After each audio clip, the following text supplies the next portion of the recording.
49 అంటే సంతానం, 49 అంటే సంతోషం. 39 ఆంధ్రప్రదేశ్ తెలంగాణ. నమస్తే, వెల్కమ్ టు సుమన్ టీవీ. రెండు మీ సాయి. కిరణ్ రాయల్ పైన సంచలన ఆరోపణలు చేసినటువంటి మహిళ లక్ష్మి ప్రస్తుతం మనతో పాటు జూమ్లో జాయిన్ అవుతున్నారు. అసలు కిరణ్ రాయల్తో ఆమెకు ఉన్నటువంటి సంబంధం ఏంటి, ఎందుకు అలాంటి అలిగేషన్ చేయాల్సి వచ్చింది, ఆమె అరెస్ట్కి సంబంధించి పూర్తి వివరాలు కూడా తనతోనే మాట్లాడి తెలుసుకునేటువంటి ప్రయత్నం మనం చేద్దాం. నమస్తే లక్ష్మి గారు. నమస్తే అండి.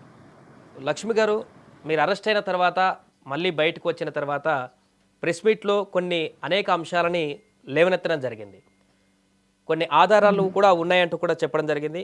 మరికొన్ని కీలక అంశాలను కూడా ప్రస్తావించడం జరిగింది. కిరణ్ రాయల్కి మీకు ఎక్కడ పరిచయం అసలు? కిరణ్ రాయల్కి నాకు ఆంధ్ర బ్యాంక్ కాలనీ తిరుపతిలోనే. ఓకే. ఫేస్బుక్లో నుంచి రిక్వెస్ట్ వచ్చింది. ఓకే. ఆ తర్వాత ఎవరు ఏమంటే అప్పుడు ప్రజారాజ్యం ఉందండి. సో అందులో అతను యాక్టివ్గా ఉన్నాడు అని చెప్పి అలా నాకు పరిచయం అయ్యాడు. సో ఆ పరిచయం కాస్త మీకు ఆయనకి ఈ క్లోజ్నెస్ రావడానికి ప్రధానంగా ఏ సంవత్సరంలో ఇదంతా జరిగిందంటారు? 2013 స్టార్టింగ్లో అతను పరిచయం అయ్యాడండి. ఎలా అంటే మా మదర్ వాళ్ళ హౌస్ పక్కన తను హౌస్ కన్స్ట్రక్షన్ స్టార్ట్ చేశాడండి తను అప్పుడు. ఓకే. సో అలా పరిచయం అయ్యి ఇయర్ ఒక 6 months తర్వాత ఫ్రెండ్ లాగానే మాట్లాడుతూ వచ్చారు. అప్పుడైతే ఇలా హౌస్ కన్స్ట్రక్షన్ కావాలి, అది కావాలి, ఇది కావాలని చెప్పి తీసుకునేవారు. యాక్చువల్గా మా వారికి కూడా తెలుసు, మా వారికి కూడా ఫ్రెండే అతను. ఓకే. యాక్చువల్గా సో అలా అప్పుడు పరిచయం అయ్యారండి. సో ఎప్పుడు మీకు ఆయనకి ఈ క్లాషెస్ రావడం జరిగింది? ఇది 2016లోనే. యాక్చువల్గా అప్పటికి అతను 23 lakhs మనీ అనేది, గోల్డ్ అనేది అప్పటికే తీసుకున్నారండి 2016కే. ఓకే. మీ దగ్గర నుంచి తీసుకున్నారు. అప్పుడు మీ హస్బెండ్ గారికి తెలుసా అండి ఆ తీసుకున్న విషయం అంతా? అప్పుడు తెలిసి తను అప్పుడు దుబాయ్లో ఉన్నారు. ఓకే. తను ఆ తర్వాత అక్కడి నుంచి వచ్చి చాలా ఇష్యూ చేసి నన్ను మా విలేజ్కి షిఫ్ట్ చేశారు. ఇలా మనీ అంతా పోగొట్టేసిందని చెప్పి అప్పుడు తను చాలా గొడవలు చేశారు. వెళ్ళి వాళ్ళ ఇంటికి వెళ్ళి అడగడము అన్నీ చేశారు తను. ఓకే. ఆ తర్వాత నేను మళ్ళీ తిరిగి మా వారు చనిపోయిన తర్వాత తిరుపతికి షిఫ్ట్ అయ్యానండి, సమ్ ఫ్యామిలీ ప్రాబ్లమ్స్ వల్ల. ఓకే. 2021లో. తర్వాత అగైన్ ఇతను మళ్ళీ నా లైఫ్లోకి అనేది వచ్చాడు. ఎలా అంటే సో నువ్వు ఒకటే ఉంటే ప్రాబ్లం అవుతుంది, ఒకదానివే సొసైటీలో ఉండలేవు అన్నట్టు. ఆ తర్వాత ఏదో ఒక బిజినెస్ చేసుకోవాలి కదా, పిల్లలు ఉన్నారు, వాళ్ళు చదివించుకోవాలి, ఉండే ప్రాపర్టీని సేల్ చేయడం. ఫస్ట్ తాకట్టు పెట్టించాడు 20 lakhsకి. ఓకే. బిజినెస్ అని అలా స్టార్ట్ అయింది 2021లో. 21లో. సో మీకు ఎప్పుడు క్లాసెస్ రావడం జరిగింది? 2022 తనని అరెస్ట్ చేపించారండి. నగరికి తీసుకెళ్లారు ఓకే. నవంబర్లో. 2022 నవంబర్ అండి. ఓకే. ఆ తర్వాత నేను అతని గురించి అన్నీ తెలుసుకొని ఆ తర్వాత రియలైజ్ అయ్యి అప్పటి నుంచి మనీ అడుగుతుంటే అప్పటి నుంచి కూడా థ్రెట్ చేస్తూనే ఉన్నారు. నువ్వు బయట వస్తే నేను చంపేస్తాను, ఇలా ఇలా ఇప్పుడు ఎలా వచ్చానో ఇలా వచ్చావంటే అప్పుడే చెప్పారు. నేను పెద్ద పెద్ద పోస్టర్లు వేసి అన్ని చూపిస్తారు, రకరకాలుగా బెదిరించేవాడు. అంటే నన్నే థ్రెట్టింగ్ అంతా ఎప్పుడు 2022 ఆయన అరెస్ట్ అయ్యి బయటకు వచ్చిన తర్వాత నుంచే మొదలైందా? బయటకు వచ్చిన తర్వాత కూడా మొబైల్స్ అప్పుడు తీసుకెళ్లారండి. మొబైల్స్ తనవి తీసుకున్నారు స్టేషన్లో. ఆ తర్వాత ఆ మొబైల్స్ కూడా ఏమంటే యాక్చువల్గా నా పేరు నేను తీయించిన మొబైల్స్ అవి. ఓకే. సో అప్పుడు అందుకని విజయవాడ హైకోర్టులో నా నేమ్తో పిటిషన్ వేయించారని నన్ను తీసుకెళ్లారు విజయవాడకి. అప్పుడు విజయవాడ నుంచి రిటర్న్ అయ్యాక నేను అతని గురించి పూర్తిగా తెలుసుకున్నానండి. ఇతను మనీ తీసుకొని టోటల్ నా లైఫ్ స్పాయిల్ చేశాడు అని చెప్పి అప్పటి నుంచి నేను ఆ రోజు నుంచి అడుగుతూనే ఉన్నాను, బెదిరిస్తూనే ఉన్నాడు. 2023లో ఇంటికి వచ్చి కొట్టాడు. ఓకే. అప్పటి నుంచి కూడా కంటిన్యూ అవుతుంది. ఇప్పుడు నా చిన్నబ్బాయి స్టడీస్ 3 yearsగా నుంచి నేను అడుక్కుంటున్నానండి, నా మనీ నాకు బ్యాక్ చెయ్యి, బాబు కావాలి అని. అడిగే కొద్దికి ఎక్కువైపోతున్నాయి రోజు రోజుకి బెదిరింపులు. అచ్చా. సో 2023లో మీపై దాడి జరిగినప్పుడు అప్పుడు ఎందుకు కంప్లైంట్ ఇవ్వలేదు? అప్పుడు ఇస్తే మీకు ఎఫెక్టివ్గా అప్పుడు వైసీపీ ప్రభుత్వం ఉంది, ఇంకా త్వరగా చర్యలు తీసుకునేటువంటి ఉండేటువంటి అవకాశం లేదనుకున్నారా? అప్పుడు ఎందుకు కంప్లైంట్ ఇవ్వలేకపోయారు? ఒకటండి, నేను ఏ పార్టీ నాకు ఇవన్నీ నాకు తెలియదు యాక్చువల్గా. పార్టీలు వాళ్ళు మెంబర్స్ ఎవరు నాకు తెలియదు. ఈరోజు ఏదో తను అంటున్నాడు వైసీపీ వాళ్ళు ఉన్నారు సంథింగ్ ఏదేదో అలిగేషన్స్ అన్ని పెట్టాడు తను ఈరోజు. కానీ అవును, నాకైతే వైసీపీ ఏ వాళ్ళే పార్టీతో మిమ్మల్ని ముందుండి నడిపిస్తున్నారని చెప్పేసి కామెంట్స్ చేస్తున్నారు ఆయన, ఇంకా మిగతా వాళ్ళు కూడా చేస్తున్నారు. అది చాలా పొరపాటండి. ఎవరెవరో మాట్లాడుతున్నారు కానీ వైసీపీ వాళ్ళు ఒకవేళ ఉండేట్టుగా ఉంటే, వైసీపీ వాళ్ళు ఇంకెవరో ఉండేట్టుగా ఉంటే, ఈరోజు అతను చేసిన ఒక ట్రాన్సాక్షన్స్ అతను ఏం చేశాడో నాకు తెలియదు. ఆ ఇల్లీగల్ ఇది. దాని ద్వారా నన్ను తీసుకెళ్ళినప్పుడు నా పిల్లలు మాకుండే ఏకైక ప్రాపర్టీని సేల్ చేసి నన్ను వచ్చి అక్కడ తీసుకురావాల్సిన అవసరం అయితే లేదు కదండి. ఉమ్. ఇది ఎవరు గుర్తించట్లేదు. చాలా మంది అంటున్నారు గ్యామ్లింగ్ చేస్తుంది, అది చేస్తుంది, ఇది చేస్తుంది అని. అవన్నీ చేసేటుకుంటే నేను నా ల్యాండ్ ఎందుకు అమ్ముకోవాలి? అంటే నా మీ పిల్లల ల్యాండ్ భవిష్యత్తు అమ్మిన ఎందుకు? డబ్బు మీకు ఇవ్వలేదా అప్పుడు? లేదండి, ల్యాండ్ సేల్ చేపిస్తాడు ప్రతి ఒక్క అది సైట్స్ వేసి అమ్మామండి యాక్చువల్గా. ఓకే. దాన్ని డెవలపింగ్కి ఇచ్చి ప్లాట్కి ఏదో ఒక రీజన్ చెప్పేవాడు. అది రీజన్ కూడా నాకు మోస్ట్లీ అతను చెప్పింది వచ్చి నేను పార్టీకే పెడుతున్నాను అమౌంట్, పార్టీకి పెడితేనే వస్తుంది, ఓకే. నెక్స్ట్ నాకు ఎమ్మెల్యే సీట్ ఇస్తారు, దాని ద్వారా నేను నేను బాగా చూసుకుంటాను, నీ పిల్లల్ని బాగా చూసుకుంటాను అనే చెప్పాడు నాకు. సో అలాగే జైపూర్ పోలీసులు అరెస్ట్ చేసినటువంటి అంశం కూడా ఆ రోజు చాలా హాట్ టాపిక్గా మారింది. మనకి ఇక్కడ ఆంధ్రప్రదేశ్లో ఈ ఇష్యూ నడుస్తుంటే అసలు సంబంధం లేకుండా వేరే స్టేట్ పోలీసులు వచ్చి అరెస్ట్ చేయడం, అసలు ఎందుకు వాళ్ళు అరెస్ట్ చేశారు? ఆ కేసులో మీరు ఎలా ఇన్వాల్వ్ అయి ఉన్నారు? ఇప్పుడు ఆ కేసులో ఉండే ముగ్గురు కూడా ఎటువంటి ఇన్వాల్వ్మెంట్ అనేది లేదండి యాక్చువల్గా. ఈ కేసులో ఎవరైతే మేము తిరుపతిలో ముగ్గురు పేర్లు అనేది మెన్షన్ చేశారో, ఈ ముగ్గురివి సంబంధించిన ప్రతి ఒక్క డీటెయిల్స్ కిరణ్ రాయల్ దగ్గరే ఉంటాయండి.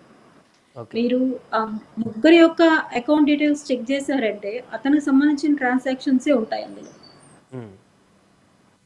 అతను చేసిన ఒక్క దీనికి మమ్మల్ని అన్ఎక్స్పెక్టెడ్గా అతను యాక్చువల్గా చెప్పాడు. వాళ్ళు 2022లో వచ్చారండి యాక్చువల్గా జైపూర్ పోలీసులు. జైపూర్ నుంచి వచ్చినప్పుడు ఇతనే స్టేషన్కి వచ్చి ఈ సంబంధం లేదు దాంట్లో అని చెప్పి వాళ్ళిద్దరిని ఇరికిచ్చి పంపించేశాడు.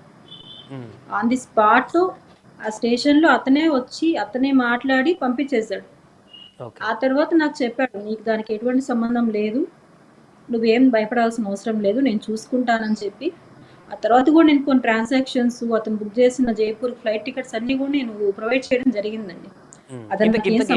లక్ష్మి గారు అసలు అది దేని మీద బుక్ అయింది, ఎందుకు ఇంత దూరం వచ్చింది అసలు? కాదండి, అసలు వాళ్ళు నేను అడిగానండి అక్కడ జైపూర్కి వెళ్ళిన తర్వాత, అసలు ఇది ఏం కేసు అంటే వాళ్ళకు కూడా తెలియట్లేదు.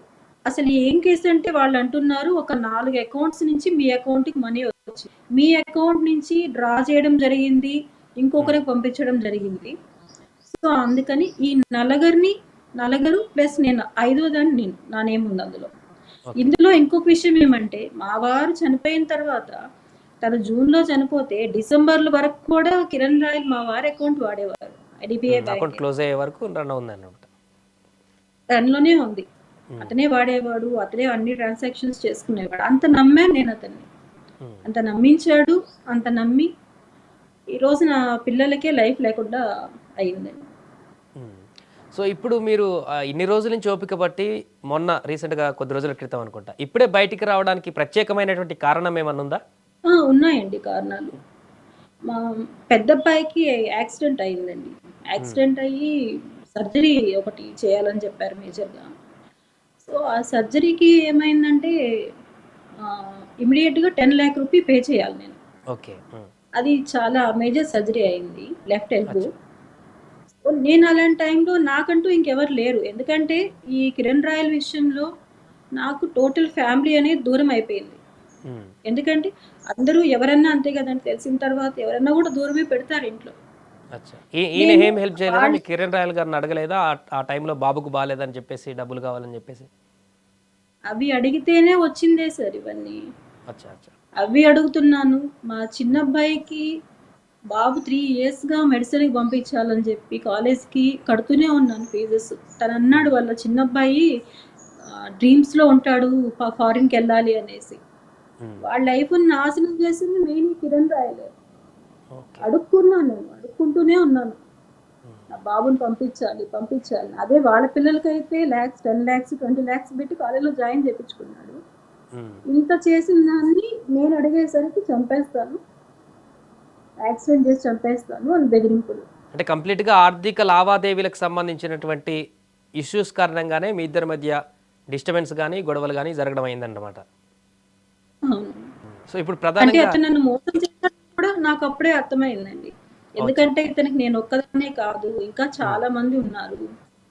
ఇతను ఒక క్యారెక్టర్ ఇలాంటిది. ఎందుకంటే ఇంతకు ముందు నేను చూసానండి. ఇంతకుముందు చూసినప్పుడు ఇంకొక అమ్మాయితో రిలేషన్‌లో ఉండేటప్పుడు నేను చూస్తే ఇప్పుడు చెప్పారు. నాకేం చెప్పారంటే వాళ్ళ మరదలు అని చెప్పారు నాకు. ఓకే. వాళ్ళ వైఫే చెప్పింది. మా చెల్లెలు అని చెప్పింది తను. ఉమ్. నేను అది నమ్మాను అప్పుడు నేను. ఆ అంటే తర్వాత మిమ్మల్ని ఏమన్నా అన్నీ పెళ్లి తెలుసుకొని చేసుకుంటా అని మాట ఇచ్చారా, లేకుంటే మీరు ఇంకా ఈ ఆర్థికంగా పెళ్లి కాకుండా ఇంకే పెళ్లి రకంగా మోసపోయారు? చేసుకుంటాను కాదండి, కాదండి. ఇప్పుడు ఒకటండి. ఇప్పుడు తను చెప్పే మాటలు ఎలా ఉంటాయంటే, "నువ్వు ఏం కోల్పోయావో నేను అన్నీ నీకు తిరిగిస్తాను. ఓకే. ఎందుకంటే పిల్లలు బయటెళ్ళిపోతారు. నువ్వు ఒక్కదానివే ఉంటావు ఇక్కడ. ఉమ్. సో, ఒక సింగిల్ వుమెన్‌గా ఉండడం ఎంత కష్టమవుతుంది. ఉమ్. రేపు నేను ఎమ్మెల్యే అయిపోతాను. లేదంటే టీటీడీ బోర్డ్ మెంబర్‌గా ఇదొస్తుంది ఓకే. నాకు. సో, అప్పుడు నేను అన్నీ చూసుకుంటాను. కాకపోతే దానికి ఇప్పుడు పెట్టుబడి కావాలి ప్రతి ఒక్క ఉమ్. దానికి. కార్ అనేది లేకపోయినా నలుగురిలో బాగుండదు. కారు ఉమ్. కావాలి నాకు. నేను బాగా తిరగాలి. బాగా ఖర్చు పెట్టాలి పార్టీకి. ఉమ్. నాకు తను చాలా వాడిన మాటలన్నీ పార్టీకే అండి. ఓకే. ఈ మెంబర్‌షిప్ రిజిస్ట్రేషన్ అప్పుడు గానివ్వండి, మాకు ఉమ్. ఇలా టార్గెట్ ఇచ్చారు. వాళ్ళెవరు మనీ పే చేయరు. నేనే మనీ పే చేసి అంతా టార్గెట్ ఫినిష్ చేయాలి. ఇలా ఒక్కటి కాదండి, అతను ఎన్నో ఉమ్. చెప్పి చెప్పే చేశాడు. అంటే ఈ పార్టీకి సంబంధించిన కార్యక్రమాలకు సంబంధించిన డబ్బంతా కూడా మీ దగ్గర నుంచే తీసుకున్నారంటారు. ప్రతి పైసా నా దగ్గర నుంచే తీసుకున్నాడండి. అంటే మీకేమన్నా ప్రాపర్టీస్ ఉన్నాయా? అంత డబ్బు మీ దగ్గర ఎక్కడిదనేది ఇంకొక ప్రశ్న. మా వారి ప్రాపర్టీ మా వారు చనిపోయిన తర్వాత ట్రాన్స్‌ఫర్ అయిందండి. ఉమ్. పిల్లలకి నా నేమ్‌తో. అది దాన్ని టార్గెట్‌గా పెట్టుకొని ఫస్ట్ తాకట్టు పెట్టిచ్చాడు. ఉమ్. తాకట్టు పెట్టిచ్చిన తర్వాత అమౌంట్ బిజినెస్ ఏదైనా స్టార్ట్ చేద్దువు. ఇంకా మాకు సోర్స్ ప్రస్తుతానికి నాకు ఎలక్షన్ అయ్యేంత వరకు కూడా నీకు ఇంకా మాకు సోర్స్ ఉండాలి కదా. ఉమ్. బిజినెస్ ఏదైనా స్టార్ట్ చేద్దు అని అక్కడ స్టార్ట్ చేపిస్తాడండి నా దగ్గర సేల్ చేపించడం. ప్రతి ఏదైనా అవసరం వచ్చినప్పుడంతా ఇప్పుడు సేల్ చేయి, ఒక ఫ్లాట్ సేల్ చెయ్యి అని చెప్పి తనకు సంబంధించిన వాళ్ళ దగ్గరే చేపించాడండి సేల్ కూడా. అది కూడా బయట వాళ్ళ దగ్గర ఎవరి దగ్గర కాదు. తను చాలా ప్రీ ప్లాన్డ్‌గా ఉంటాడు మొత్తం. సో ఫైనల్‌గా మీరేం డిమాండ్ చేస్తున్నారు? ఆయన నుంచి మీకేం కావాలని కోరుకుంటున్నారు? నిన్న మీడియా సమావేశంలో కూడా ఆర్థిక అంశాలకు సంబంధించిన దానికి కూడా చాలా క్లారిటీగా చాలా విషయాల్ని చెప్పడం జరిగింది మీరు. సో అల్టిమేట్‌గా అవునండి. మీరేం డిమాండ్ చేస్తున్నారు అసలు? ఇప్పుడు నేను ఇంత చెప్పిన దాన్ని ఇప్పుడు కూడా నేను చెప్తున్నానండి. అతనికి హ్మ్. టోటల్ ఇచ్చిన దాని వల్ల మాకసలు సరిగ్గా తినడానికి కూడా మా దగ్గర లేదు. ఓకే. మొత్తం అప్పులు చేసుకొని, అతనికి అప్పులు చేసి కూడా చాలా చోట్ల నుంచి ఇచ్చాను నేను అమౌంట్. హ్మ్. అప్పులు వాళ్ళు ప్రెషర్స్ ఎలా ఉన్నాయంటే కావట్లేదు భరించడానికి అసలు. హ్మ్. నేను ఒకటే నాది నాకు ఇచ్చేస్తే నా లైఫ్ నేను చూసుకుంటాను. నేను ఏదైతే పెట్టానో 1,25 lakhs హ్మ్. అది నా గోల్డ్. నాకిస్తే నా లైఫ్ నేను చూసుకుంటాను. ఆ పిల్లల లైఫ్ వాళ్ళని చదివించుకుంటాను. హ్మ్. నా లైఫ్ నేను చూసుకుంటాననే అడిగానండి నేను. సో ఇప్పుడు మీకు ఇవి కాకుండా ఇంకేం ప్రాపర్టీస్ లేవా అండి? ఆయనకిచ్చినయి కాకుండా? మాకు ఇంకేం లేవండి. ఉండేదంతా అతనే మొత్తం అన్నీ లాగేసుకున్నాడు. హ్మ్. అతనే అంతా పెట్టించుకునేసాడు. ఇంక నా దగ్గర ఏమీ లేదు అన్నాక ఇంకా వేరే వాళ్ళని చూసుకున్నాడు అంతే. ఇంకెవరి దగ్గర ఉందో అమౌంట్ వాళ్ళ దగ్గరికి షిఫ్ట్ అయ్యాడు. ఓకే. సో ఇప్పుడు మీ బాబు ఆరోగ్యం ఎలా ఉందండి లక్ష్మి గారు? హాస్పిటల్‌లో ఉన్నారన్నారు. ఆపరేషన్‌కి సెట్ అయ్యాయా? అమౌంట్ ఏమన్నా అడ్జస్ట్ అయ్యాయా? సర్జరీ జరిగే అది ఎమర్జెన్సీ చేయాల్సిన సర్జరీ అండి. ఓకే. చేపిచ్చాం. 9 మంత్స్ రికవరీ టైమ్ అది. హుహు. బాబు జాబ్ కూడా వెళ్ళలేని పరిస్థితిలో ఉన్నాడండి. బీటెక్ కంప్లీట్ అయింది. ఓకే. ఎవరు కూడా ఆ టైంలో కూడా మాకెవరు కూడా హెల్ప్ చేసేవాళ్ళు లేరండి. ఒక్క రూపాయి కూడా ఎవరు ఇవ్వలేదు మాకు. హ్మ్. అంతా అంతా అప్పులు చేసి ఎక్కడెక్కడో ఎన్నెన్నో బాధలు పడి చేసిన డబ్బులే అంతా. హ్మ్. కేవలం ఇదన్నిట్లికి కారణం ఇతను మాత్రమే. సో ఆ రోజు ఆపరేషన్‌కి డబ్బిస్తే ఇంత వివాదం ఈరోజు ఉండకపోయేదన్నమాట. ఆపరేషన్ కాదు, నేను ముందు నుంచి మా బాబుకి అడుగుతున్నాను హ్మ్. చిన్నబ్బాయికి. నాకు అమౌంట్ కావాలి. బాబుని చదివించాలి నేను అని అడుక్కుంటున్నాను నేనైతే. హ్మ్. అడుక్కొని ఓపిక నశించిపోయింది నాకు. తను బెదిరిస్తాడు. "నువ్వెలానో బయట రావు. బయటొస్తే హ్మ్. నువ్వే అందరిలో పబ్లిసిటీ అవుతావు. నీ పేరే అందరూ ఏదోలాగా మాట్లాడతారు." ఇలానే బెదిరించేవాడు అతను. సో ఇంకేదో పెన్ డ్రైవ్ అంశాన్ని కూడా లేవనెత్తారు నిన్న మీడియా సమావేశాల్లో. ఏంటి లక్ష్మి గారు ఆ పెన్ డ్రైవ్ విషయం ఏంటి అసలది? అతనే చెప్పాడండి. అతను ఇవే కాదు ఇంకా చాలా చెప్పాడు నాకు. నేను హ్మ్. అవన్నీ కూడా పవన్ కళ్యాణ్ గారిని కలవాలనుకుంటున్నాను నేను. వెళ్ళి ఆయనతోనే ఓపెన్‌గా నేను అన్నీ మాట్లాడతానండి ఆయనతోనే. అతను నాకేమేం చెప్పాడు, ఏమనేది అన్ని ఆధారాలతో పవన్ కళ్యాణ్ గారినే కలవాలని అనుకుంటున్నాను నేను. రైట్. థ్యాంక్ యూ లక్ష్మి గారు. సో అది మొత్తానికి కిరణ్ రాయల్ గారి మీద అలిగేషన్ చేసినటువంటి లక్ష్మి గారు చెప్తున్నటువంటి విషయాలు ఇవన్నీ. గతంలో వారిద్దరి మధ్య ఉన్నటువంటి సంబంధం, ఆ తర్వాత అది ఆర్థికంగా ఏ విధంగా టర్న్ తీసుకుంది, ప్రస్తుతం వివాదాలకు ఏ విధంగా మలుపు తిరిగిందనేటువంటి వివరాలని చెప్పినటువంటి సందర్భాన్ని ఇప్పుడు చూసాం.